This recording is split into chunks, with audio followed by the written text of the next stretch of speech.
Jorge Yamamoto, psicólogo social, con nosotros, nos va a ayudar a interpretar lo que está pasando por nuestra mente. Ánimos alterados, se cayeron las caretas, vemos los verdaderos rostros de la gente. Algo así es esto de las pandemias. Jorge, ¿cómo le va? Buenas noches. ¿Qué tal, Jaime? Buenas noches. Se ha estado discutiendo en los medios el lado negativo de la pandemia, que obviamente existe, pero por otro lado hay otro aspecto que es el opuesto. Y en un estudio reciente con una muestra representativa a nivel Lima metropolitana, hemos encontrado que el 23% de las personas reportan que ha habido más unión y más bienestar familiar.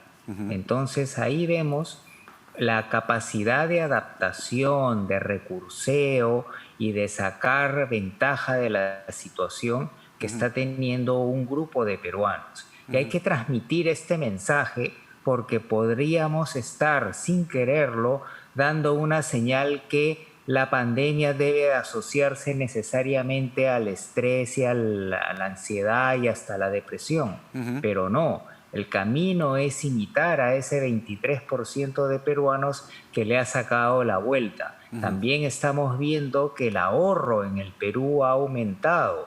Hay otros casos, obviamente, que ha habido un problema económico, pero hay que balancearlo. En general, lo que esta pandemia nos describe es una suerte de U. ¿A qué me refiero? A que una parte de la población que está de manera negativa ha aumentado y se ha puesto más negativa. Por ejemplo, hay gente que está consumiendo más alcohol, pero hay otro grupo que tenía un consumo más alto y se ha vuelto a aumentar el consumo moderado. Entonces lo mismo, Claro. las familias, hay un grupo que entra en caos y otra que entra en mayor unión. Ahora, ciertamente ese 23% es el que debemos de seguir e imitar, pero me gustaría ocuparme del 77%, haciendo la diferencia, puede ser menos, pero de esa mayoría que, vamos, ha caído en implosiones dentro del hogar, ¿no? El teletrabajo, la educación a distancia, el tener que lidiar en espacios cerrados, cuando no puedes huir, no puedes escapar, no puedes respirar. Es decir, hay una serie de factores que no ayudan precisamente a tener una salud mental más o menos respirable, más o menos adecuada. ¿Cómo lidiar con eso y cómo tratar de surfear en una normalidad que es completamente nueva para nosotros? Sí, primero debo precisar que es un 23% de personas que cuando espontáneamente les preguntamos cuáles han sido los cambios más drásticos en cuarentena, de manera espontánea manifiestan mayor unión en la familia. Entonces no podemos restar un 70% que esté teniendo problemas. Pero obviamente hay un grupo importante que está pasándola mal. Para este grupo se están dando las mismas recomendaciones que se habían visualizado al inicio de la primera cuarentena en marzo. En primer lugar, y el factor psicológico, entre comillas, más importante es el recurseo, es decir, enfrentar objetivamente el estrés económico, reducir gastos, ver formas alternativas de agenciarse el dinero necesario, y ya para esta segunda pandemia ya nos tiene que agarrar más preparados. Las bodegas, por ejemplo, ya están fluidas en las técnicas de entrega a domicilio y así sucesivamente. Luego ya estábamos en una rutina donde salíamos a la calle, íbamos a los restaurantes, incluso algunos se iban a sus fiestas COVID. Ahora hay que reestructurar la rutina, porque cuando uno no la tiene, eso hace que el cerebro esté divagando y más temprano que tarde empiece a pensar tonterías y empiece a entrar en trompo. En cambio, si uno ya tiene una rutina estructurada, uno en automático va pasando el día. Pero esta rutina tiene que tener una serie de características para que puedan ser positivas. Claro, La más importante de ellas es contar con personas en las cuales podamos confiar incondicionalmente y que podamos conversar y que sepamos que cuando vamos a pasarla difícil vamos a tener su apoyo. claro. Y esa es la mejor medicina porque actúa en un neurotransmisor llamado oxitocina, que es un antiestresor natural y que genera, cuando se percibe el apoyo, la producción de opiáceos, que son sustancias naturales del placer. Ahora, Ah, ¿qué se tiene como evidencia? Que es también algo que los psicólogos utilizan para sustentar afirmaciones.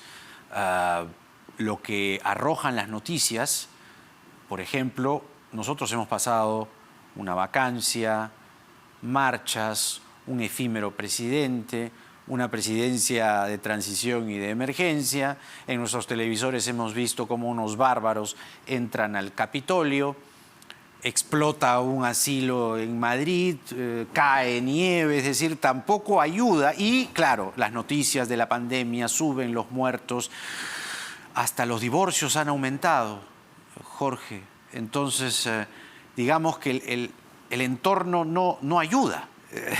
¿Cómo lidiar, cómo enfrentar eso? Es decir, ¿cuál es el refugio que uno debe tener? Además, ciertamente, de una persona de confianza, o ponerse o fijarse un punto y decir esto va a pasar en algún momento, no bajar la esperanza, decir hay una luz al final del túnel, pero digamos que esa luz se hace distante, lejana.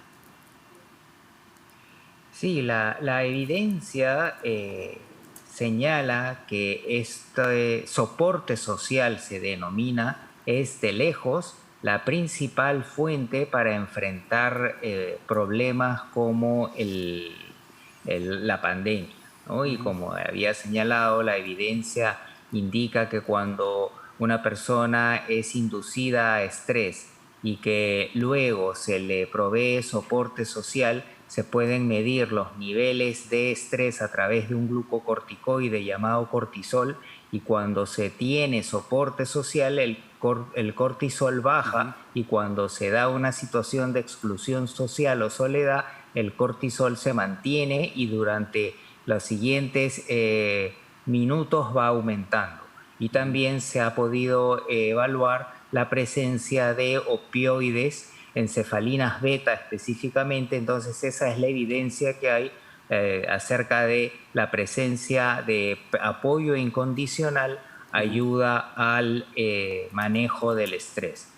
Luego, en un segundo lugar, está el tema del optimismo, pero hay que tener cuidado porque optimismo es algo muy específico, no es, no pasa nada, vámonos a la fiesta COVID, No, claro. no pasa nada, vamos a visitar a los papás.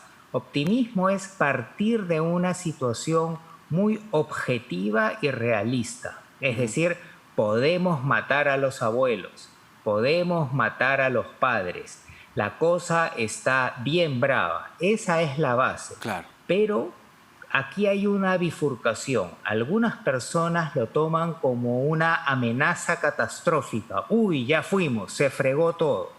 Mientras que otras lo toman como un reto. A mí ese bicho no me va a pisar el poncho. Y empieza a tomar una serie de medidas como afinar y ajustar su uso de mascarilla, radicalizar la distancia social, quedarse más guardado, y lo ve como un reto, como un videojuego que lo va a ganar. Y además, como elemento de valor agregado, hasta le busca la oportunidad de negocio, de unión familiar, de contar cuentos, de desarrollar una nueva habilidad, un hobby, y eso es lo que se llama optimismo. Entonces, Esto, ¿qué es lo que hace? Desconecta los canales que llevan a la cascada de la ansiedad y la depresión.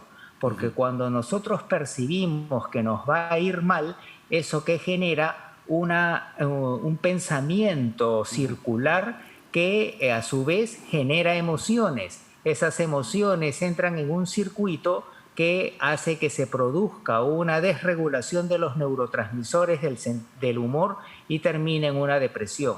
Pero cuando uno está en modo reto, en modo achorado, positivo, en modo videojuego, se activa un neurotransmisor que es la dopamina y nos pone en nivel de motivación, y eso que genera una activación positiva y una felicidad de reto, la felicidad de estar escalando la montaña. Interesante, muy interesante. Jorge Yamamoto con nosotros, psicólogo social. Siempre es un gusto. Hasta la próxima. Jorge, gracias por esas palabras. Gracias por el optimismo, además, que estoy seguro nuestro público lo recibe muy bien. Hasta una nueva oportunidad. Jorge Yamamoto con nosotros, ocupándonos de la mente, ¿no? Que sin duda es fundamental en situaciones así. Bueno, tal parece